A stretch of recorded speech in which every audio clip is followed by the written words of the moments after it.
हम एक ऐसी मूवी के बारे में बताने जा रहे हैं जिसमें हॉरर ड्रामा, रोमांस, रिवेंज, वो सब कुछ है जो मूवी में चार चांद लगाता है। और ये मूवी रसिया और यूक्रेन के युद्ध के टाइम रसियन सोल्जर द्वारा यूक्रेनी महिलाओं के साथ किए गए दुर्व्यवहार को दर्शाती है। कहानी की शुरुआत होती है एक अंधेरी खौफनाक रात से, जहां एक घने जंगल में एक लेडी किसी से अपनी जान बचाकर इधर उधर भाग रही थी और ये काफी जख्मी भी थी। भागते भागते ये एक घर के पास आती है जहां लाल रंग की रोशनी दिखाई दे रही थी। इससे पहले कि ये कुछ समझ पाती, यहाँ एक काली परछाई आकर इस लेडी पर अटैक कर देती है और इसे गार्डन से पकड़कर ऊपर उठा लेती है। ये एंटिटी इस लेडी के सामने एंड्रे नाम लेती है और ये नाम सुन ये लेडी नींद से घबराई हुई जाग जाती है। भले ही ये भयानक सपना था, लेकिन ओलेना इससे बहुत ज्यादा डर जाती है। ओलेना को समझ नहीं आ रहा था कि आखिर सपने में वो एंटिटी था कौन और उसने एंड्राय नाम क्यों लिया। यही सब सोचकर ओलेना काफी डरने लगती है और फिर अपने फियांसे के पास जाती है जिसका नाम था एंड्री। ये दोनों एक साथ काफी खुश थे।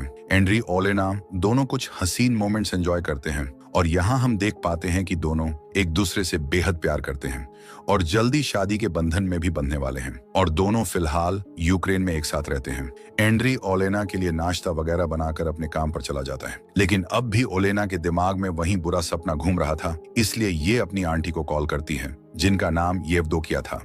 ओलेना अपने नाइटमेयर के बारे में येवदोकिया को बताती हैं कि सपने में डेथ एंड्री को लेने आई थी। ये सुन येवदोकिया काफी परेशान होती हैं और कहती हैं, अब वक्त आ गया है कि तुम एंड्री को कहीं दूर भेज दो और उसे कहां और कैसे भेजना है ये तुम अच्छे से जानती हो। इसके बाद हम ओलेना और एंड्री को एक साथ देखते हैं, जो दोनों बहुत खुश थे क्योंकि आज इनकी एनिवर्सरी थी। ये दोनों इस सेलिब्रेशन के लिए एक छोटी सी पार्टी रखते हैं और एक दूसरे के साथ अपनी फीलिंग्स शेयर करते हैं और फिर इंटीमेट होते हैं। लेकिन इनकी ये खुशी जल्द ही दुहक में तब्दील हो जाती है क्योंकि ये साल था 2022 का, जब रूस यूक्रेन पर हमला कर देता है और रूसी सैनिक यूक्रेन में घुस आते हैं। ये एक्टिविटीस्ट और अथॉरिटीज को किडनैप कर लेते हैं। रूसी सैनिकों की वजह से यूक्रेन के आम लोग भी काफी डरे हुए थे, इसीलिए ये अपने अपने घरों में छुप कर रहते हैं। इधर एंड्री और ओलेना भी अपनी जान बचाने के लिए यहाँ से भागने का फैसला करते हैं, लेकिन इस वक्त यूक्रेन की हर जगह रूसी सैनिकों के अंडर में थी, इसलिए ओलेना एंड्री से कहती हैं कि हमें आंटी येवदोकिया के पास चले जाना चाहिए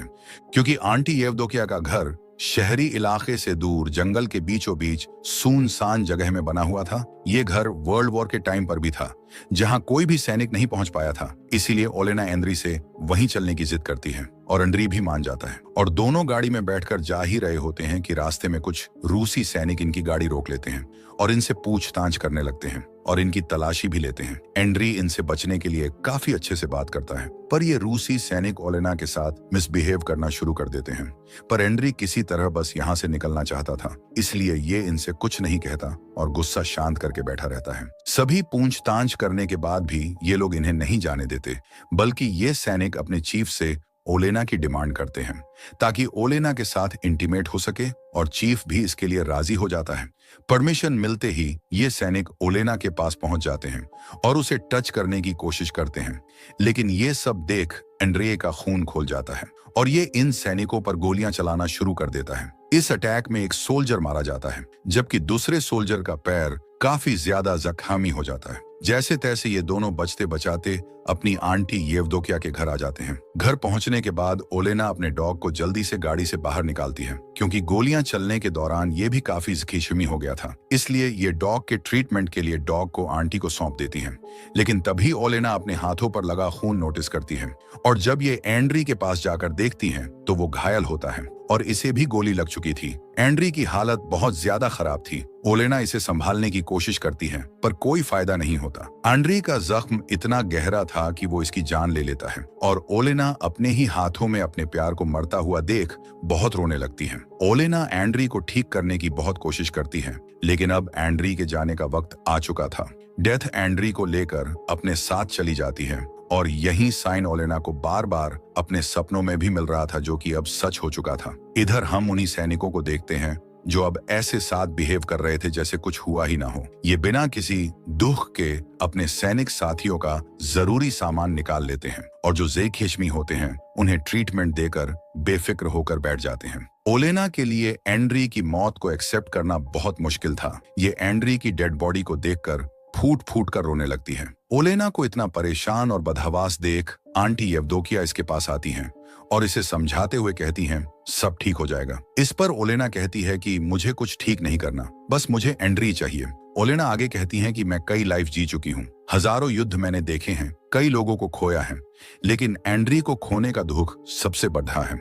मैंने पहली बार एडीएन नराय के साथ एक नॉर्मल लड़की बनकर प्यार को फील किया था, लेकिन मुझसे ये खुशी भी छीन ली गई। ओलेना फैसला करती हैं कि जिन लोगों की वजह से एंड्री की जान गई है, अब वो उनको भी सुकून से नहीं जीने देगी, बल्कि उन्हें तड़पा तड़पा कर मौत की नींद सुलाएगी। ओलेना कहती हैं कि मैं उनका जीना इतना मुश्किल बना दूंगी कि उन्हें जिंदगी से ज्यादा मौत आसान लगेगी। इतना कहकर ओलेना यहाँ से जाने लगती हैं और आंटी येवदोकिया से एंड्री की डेड बॉडी जलाने को कहती हैं, जबकि खुद कुल्हाड़ी लेकर यहाँ से घर में बनी एक सीक्रेट दीवार के पास जाती है और कुल्हाड़ी की मदद से इसे तोड़ने लगती है और फिर दीवार तोड़कर एक सीक्रेट चैम्बर में चली जाती है। इसमें ब्लैक मैजिक और सुपरनैचुरल चीजें मौजूद थीं, जो कि काफी खतरनाक थीं। ओलेना एक मैजिकल मिरर के सामने जाकर खड़ी हो जाती हैं और एक एक कर अपने सारे कपड़े उतार देती हैं और यहाँ हम देखते हैं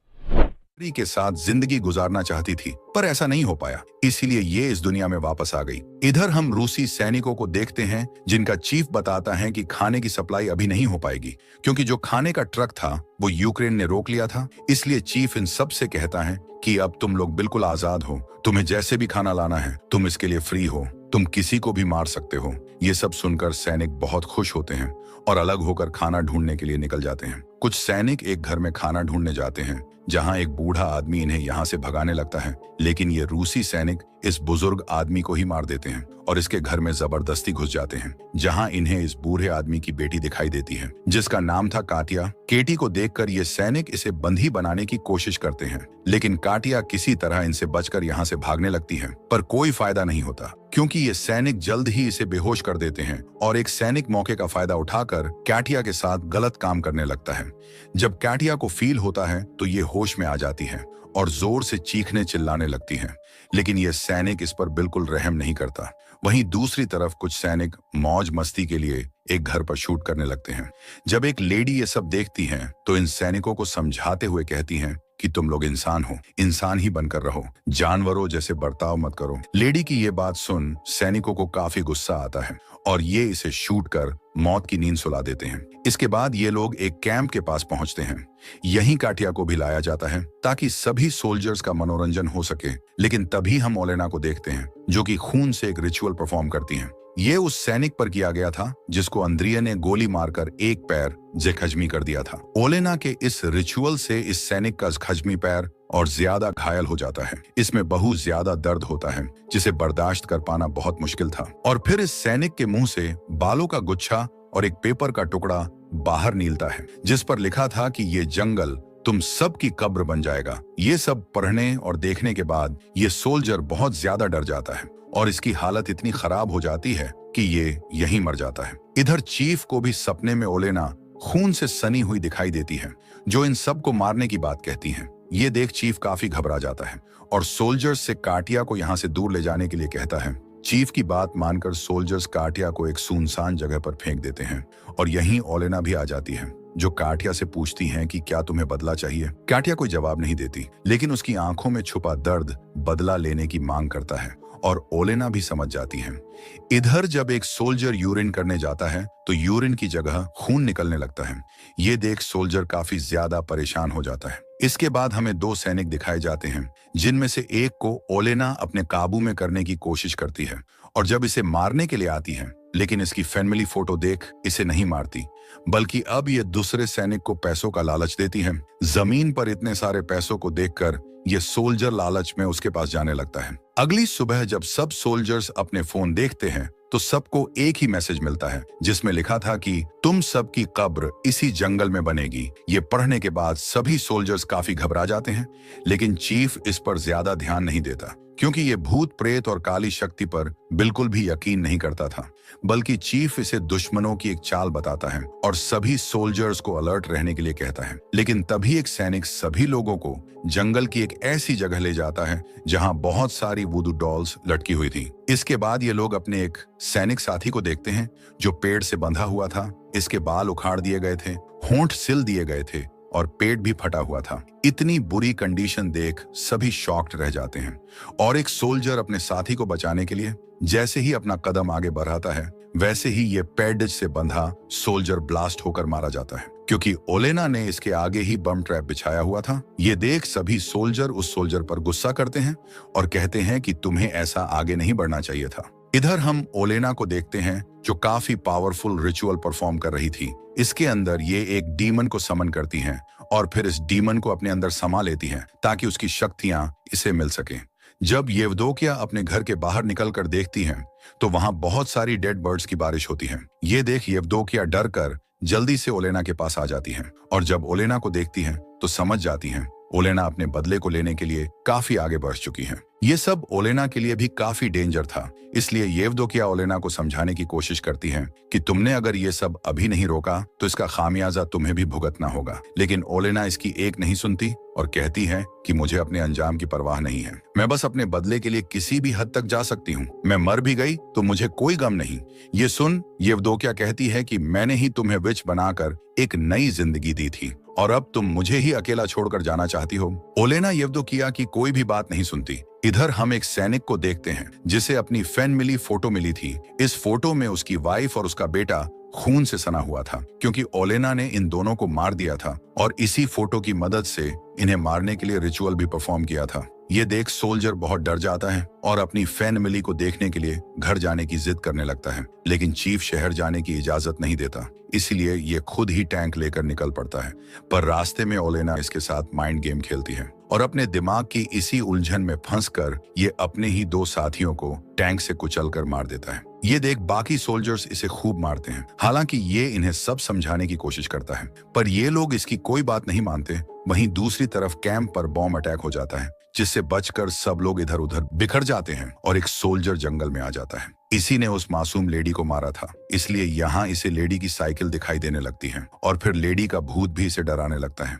ये सोल्जर अपनी जान बचाने के लिए भागता है और तभी इसके सामने चीफ आ जाता है, जो इसके माथे पर एक सिंबल बनाते हुए कहता है कि तुम्हारा मरने का टाइम आ चुका है। यानी ये चीफ नहीं बल्कि ओलेना ही थी जो इसे मार देती है। ओलेना इसे मारने के बाद बड़ी बेरहमी से इसका दिल निकाल लेती है और अपने घर चली जाती है। जब बाकी सोल्जर्स इसके पास आकर इसकी डेड बॉडी देखते हैं तो हैरान रह जाते हैं, क्योंकि इन्हें यकीन नहीं होता कि दुश्मन इस हद तक जा सकते हैं। यहीं एक सोल्जर सुपरनैचुरल पावर की बात कहता है, पर चीफ इन सब में बिलीव न करने की वजह से उसे डांट कर चुप करा देता है। इधर जब आंटी येवदोकिया ओलेना को सोल्जर का दिल खाते हुए देखती है तो काफी डर जाती है और ओलेना को समझाने की फिर से कोशिश करती है, पर ओलेना इसे हर्ट करते हुए कहती है कि मुझे और पावर चाहिए। थोड़ी देर बाद जब ओलेना अपने होश में आती है तो ये येवदोकिया से अपनी गलती की माफी मांगती है और फिर यहाँ से चली जाती है। येवदोकिया भी अब ओलेना को देखकर उससे डरने लगती है, क्योंकि बदले की आग में वो न सिर्फ अपनी असली पहचान खो रही थी बल्कि एक बुरी विच में भी बदलती जा रही थी। रात को ओलेना सैनिकों के कैंप में जाती है और वहां सबके लिए वार्निंग छोड़ जाती है। अगली सुबह जब सोल्जर्स मरे हुए सैनिकों की बॉडी जगह पर नहीं देखते हैं तो काफी घबरा जाते हैं और जल्दी डेड बॉडीज को ढूंढने निकल पड़ते हैं और आगे बढ़ने पर इन्हें वो डेड बॉडीज पेड़ पर लटकी हुई दिखाई देती हैं। ये सब देख एक सोल्जर इतना ज्यादा डर जाता है कि ये खुद को ही मार लेता है, क्योंकि ये ओलेना के हाथों नहीं मरना चाहता था, इसलिए ये ओलेना का सामना करने से अच्छा खुद को ही खत्म कर लेता है। इसके बाद उस सोल्जर को दिखाया जाता है जिसने कटिया के साथ गलत काम किया था। इसके प्राइवेट पार्ट से कीड़े मकोड़े निकलने लगते हैं और ये दर्द से बुरी तरह तड़पने लगता है और खुद को बचाने के लिए ये कटिया के घर ही पहुंच जाता है, जहां कटिया अपना बदला लेने के लिए इसे मारने ही वाली होती है कि ये सोल्जर इसके सामने गिड्ड गिद्धाने लगता है और कटिया इसे नहीं मारती। लेकिन तभी ये सोल्जर अपनी गन उठाकर कटिया को मारने ही वाला होता है कि कटिया इसे मार देती है। वहीं दूसरी तरफ ओलेना सभी सोल्जर्स को दिखाई देती है, जिसे पकड़ने के लिए सब इसका पीछा करते हैं और दो सैनिक तो आपस में ही भिड़ जाते हैं और एक दूसरे को मार देते हैं। जबकि चीफ और बाकी सैनिक ओलेना को शूट करने लगते हैं, जिससे ओलेना काफी जख्मी हो जाती है और ये जान बचाने के लिए तुरंत घर आ जाती है। येवदोकिया ओलेना के शरीर से बुलेट्स निकालती हैं और कहती हैं कि हर एक मौत का बदला तुम्हें खुद चुकाना होगा और आखिरी चीफ को मारने के साथ तुम भी खत्म हो जाओगी, क्योंकि यही डील ओलेना ने कर रखी थी। येवदोकिया अब भी इस खेल को यहीं रोकने के लिए कहती हैं, पर ओलेना नहीं मानती। एक एक कर ओलेना सभी सोल्जर्स को मार देती है, पर चीफ इसके काबू में नहीं आता, बल्कि ओलेना को पकड़कर उसके साथ गलत काम करने लगता है। पर तभी हम